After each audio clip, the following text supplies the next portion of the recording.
Ninakusalimu kwa jina lipitalo majina yote. Hili sio jina la mtu awaye yote, bali ni jina la Bwana wetu Yesu Kristo. Ninakualika katika mfululizo wa masomo ya kesha la asubuhi kwa mwaka wa 2025. Novemba hii ya mwaka wa 2025. Katika mwezi huu wa Novemba, tumekuwa na mada nzuri semayo mwinue Yesu juu kama mwombezi na hakimu wetu asiyekosea. Leo tunaenda kuiangazia mada ya Novemba 21. Tuombe. Mtakatifu, mtakatifu, mtakatifu, Baba yetu na Mungu wetu uishie mahali pasiri juu mbinguni. Jina lako litukuzwe sana. Ninasema asante kwa sababu ya upendo wako na rehema yako nyingi maishani mwetu. Asante kwa sababu ya uhai. Asante kwa sababu ya uzima wa milele ulioandaa kwa ajili yetu. Tunakushukuru kwa ajili ya damu ya mwanao mpendwa iliyomwagika pale msalabani, ili sisi tuweze kupata ondoleo la dhambi. Tunajikabidhi mikononi mwako asubuhi ya leo, tukiomba utusafishe, utusamehe, ututakase. Tufanye upya Bwana, tukafae kuitwa watoto wako wa kiume na wa kike. Tunapokuwa tukijifunza mada hii, enda pamoja nasi. Waliokuwa hawawezi na wako katikati yetu, fanya uponyaji kwao. Lakini wako wale ambao wanaleta maombi yao kimya kimya mbele zako, hao nao ukawasikie, ukawajibu sawa sawa na mapenzi yako, katika jina la Yesu, amina. Mada ya leo inasema mchague Kristo wewe mwenyewe.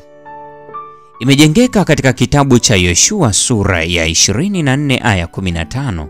Neno la Mungu linasema, chagueni hivi leo mtakaye mtumikia.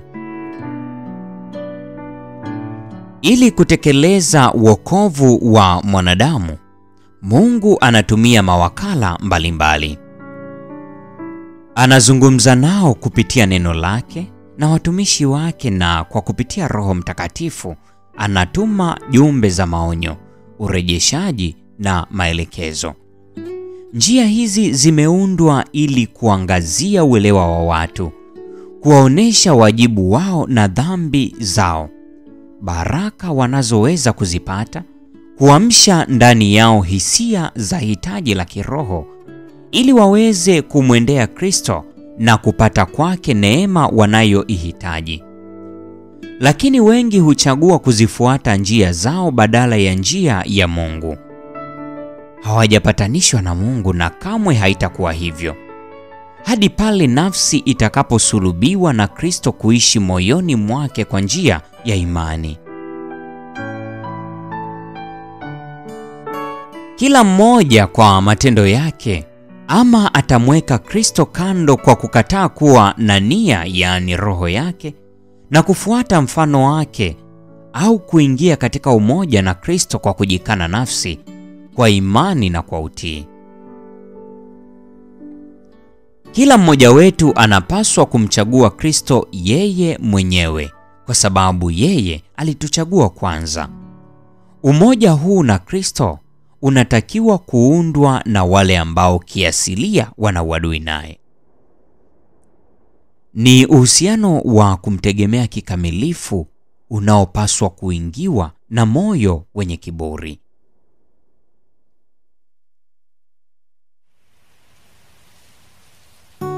Hii ni kazi ya ndani sana, na wengi wanaodai kuwa wafuasi wa Kristo hawaelewi chochote juu yake. Wanamkiri Mwokozi kwa maneno tu, lakini si kama mtawala pekee wa mioyo yao. Wengine huhisi hitaji lao la upatanisho, na kwa kulitambua hitaji hilo na tamanio lao la badiliko la moyoni, pambano linaanza. Kuachilia yale wayapendayo, labda vitu vinavyowaletea furaha, kuna hitaji kufanya bidii, ambapo wengi husita na kugugumia na kurudi nyuma. Lakini hii vita lazima ipiganwe na kila moyo ulioongoka hasa. Tunapaswa kupambana na majaribu yatokayo ndani na nje. Lazima tupate ushindi dhidi ya nafsi zetu. tuyasulubishe mapenzi na shauku zetu, kisha tuanzishe umoja wa nafsi na Kristo. Kama tawi lililokauka na lisilo na uhai linavyopandikizwa ndani ya mti ulio na uhai, ndivyo tutakavyokuwa tawi lililo hai la mzabibu wa kweli. Na tunda lililozaliwa na Kristo litazaliwa na wafuasi wake wote pia.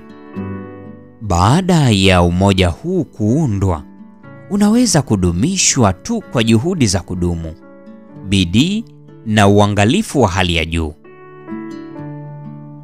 Kristo anatumia nguvu zake kulinda na kuhifadhi muungano huu mtakatifu, na mdhambi na mtegemezi ambaye ni dhaifu lazima afanye sehemu yake kwa bidii bila kuchoka. Kila Mkristo anapaswa kusimama kwa tahadhari kila wakati, akitazama mahali popote moyoni mwake ambapo shetani anaweza kupata nafasi ya kuingilia. Anapaswa kuomba msaada wa kimbingu na wakati huo huo kuwa thabiti kukinzana na kila mwelekeo wa dhambi. Kwa ujasiri, imani na jitihada zenye uvumilivu anaweza kushinda. Lakini akumbuke kwamba ili kuupata ushindi, Kristo lazima akae ndani yake na yeye ndani ya Kristo. Ni kwa njia ya kuwa na umoja na Kristo pekee na kufanya ushirika naye kila siku na kila saa ndipo tunaweza kuzaa matunda ya Roho Mtakatifu.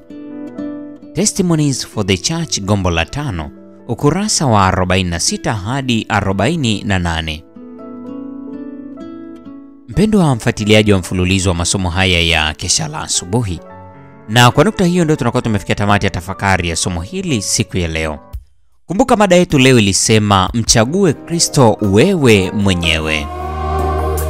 Neema ya Bwana wetu Yesu Kristo, pendo la Mungu na ushirika wa Roho Mtakatifu dumu kwa pamoja nasi sasa na hata milele. Amina. Ikiwa tumwamini Bwana, mbona tumejawa na mashaka kwamba hili atatenda kwa mahitaji yetu? Ikiwa tumwamini Bwana, mbona tumejawa na mashaka kwamba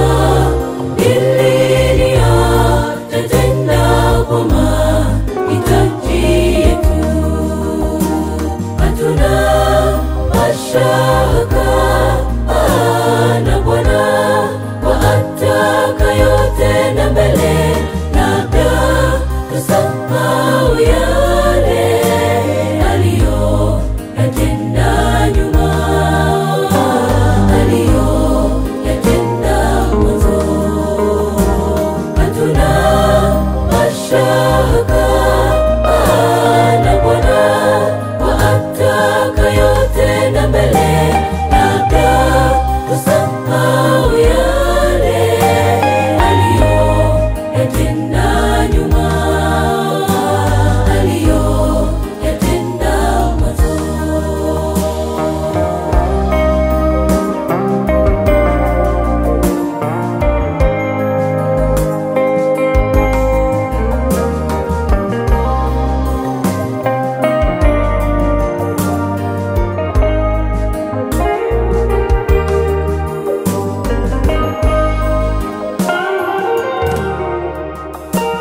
Yote kwake yawezekana, ndugu, hakuna limshindalo.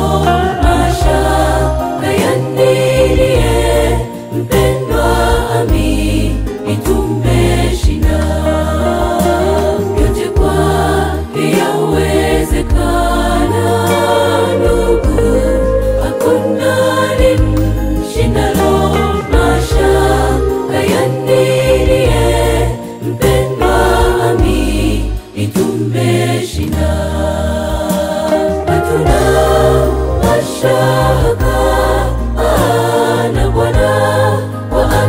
utakayotenda mbele